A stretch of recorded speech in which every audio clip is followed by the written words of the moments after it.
We're thrown right into the heart of the action, skipping the intro, as Jentry finds herself smack dab in some crazy spirit realm. Think overgrown, purple-tinged forest, where she's got a bossy blue ghost grandma yelling commands and a little tied-up ghost dude named Ed who just looks like he needs a hug. Turns out, Gentry's got to use her brand new powers to close this portal to the Underworld. She tries and tries, but the thing just spits out a massive, multi-armed, toothy monster that Grandma calls a murder cow. Yikes. Now, our girl's on the run, dodging long, creepy tentacles in the dark and weird forest. Those creepy demons are hot on her tail, and she's just trying to survive. She is grabbed, pulled in, and even when she gets free, it's clear that she is not alone. She tries again and again to use her magic, but it's just not doing the job, leaving her, Ed, and Grandma on the run. Jentry gets grabbed by that demon thing again, and she's just getting pulled apart. But then, little Ed has had enough, and somehow manages to use Gentry's magic to blast his way back out. This, however, leaves him covered in demon goo. Yuck. Jentry knows. She's got to close the portal, and after a bit more demon wrangling, she does it. But here is the thing about the Underworld. It doesn't stay closed, and the big, bad monster is still out there. So, Grandma, being a ghost grandma, yells at her to do something. The team debates for a moment. Is this demon friendly? Misunderstood? Nope. Jentry closes the portal again. But the thing about portals is that they always want to be opened again, right? And they do get opened because now we are at school. Gentry's gotta start her day as the new kid. She gets to the registrar's office, and there is this weird, intense Vice Principal Wheeler that gives you all the wrong person vibes. She makes a friend. Stella is the helpful, cool, and collected best friend that every new person needs. After that, it's off to art class, where Gentry's trying to process what's happened. She's invited to hang with a new gang via text, and for a second, it feels like things will work out for her. Until her new powers blow up the cafeteria food, which gets her sent straight back to Wheeler's office, and this time he's really intense. That's where Jentry learns that this isn't just about her, it's about the death of a girl centuries ago, an agreement with the Underworld, and the Yellow Emperor that is now within her. Jentry, who is not okay with demons being in control, taps into her power and takes back her destiny, and well, that looked great.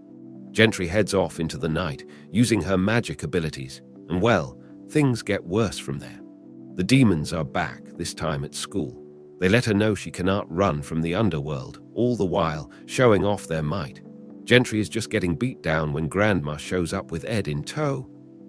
This team-up gives Jentry some much-needed boost, and she manages to get away, but not before she leaves a huge mess for the school. The gang has to regroup, and they decide to take a breather and head back to the Underworld again. This time they're better equipped to take on the forces at play. But when they get there, well, things don't really go to plan, and they are back in the lunchroom, trying to regroup. There, Jentry has to make a tough choice. Does she stay with her grandma's training, or does she go back to the human realm? And right when she is in doubt, she takes action, and a choice that sets her on a different path. And with that new knowledge, Jentry, full of power, blasts her way out, ready to do things her way. After being trapped and cornered, she has had enough, and it is time to do what is right. After all that, Jentry is back and she's at school. And while it seems a little calmer, she still has Vice Principal Wheeler's creepy eye on her. And he lets her know he knows her past, and he's not going to let her off the hook. Now it's time for our girl to use some charm and try to make the situation work for her. Wheeler's intensity makes her uncomfortable, and rightfully so. Wheeler starts talking about a precious thing he lost, a newborn son, and it's all a bit creepy, she realizes, that maybe she is the demon he is after. Then, it's back to that same office, and that creepy VP asks, almost demands, that Jentry say who she is. He starts to give her the third degree on what school she attended, her powers, and all the stuff a creepy VP would want to know. She is saved, however, by the bell, and as Jentry leaves, the VP is not impressed. But at least, Gentry's made it back to the lunchroom. She's finally getting a hang of things and ready for the rest of the day. But of course, things can't be normal, can they? And while Gentry's trying to be a normal high school student, that power wants to be unleashed. So when she is trying to have a quiet moment at lunch with her new friends, she inadvertently sets everything on fire. After this, things get serious. It's time to make the call and figure out what she needs to do. She's going to do what's best. And if that means trusting the demons a little more and the good advice from Ed, then so be it. It's time for a new chapter for Jentry, and she's headed off to take care of a mess she made. She has to learn to work with her power, and so begins the next step for her. We see her back in the school hallway where things start to get a bit creepy. Then she's using her powers to run, and all of a sudden, she is back in the kitchen from the Underworld. She is then attacked, but it looks like her and Ed are working together to take down the bad guys. The episode then has a real twist when we see that Wheeler was working with these monsters the whole time. Wheeler tells Jentry, "You cannot run from us." He says she must now seal the portal or her life will end. Grandma yells at Jentry that she can find a way to make things right, and so it begins. We finally get a glimpse of what Jentry is capable of as her power grows from her chest to engulf the school hall. It's time for her to be her own person and control the things that are going to happen.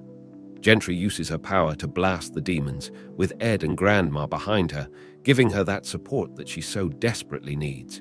She realizes she's her own person and will do what needs to be done.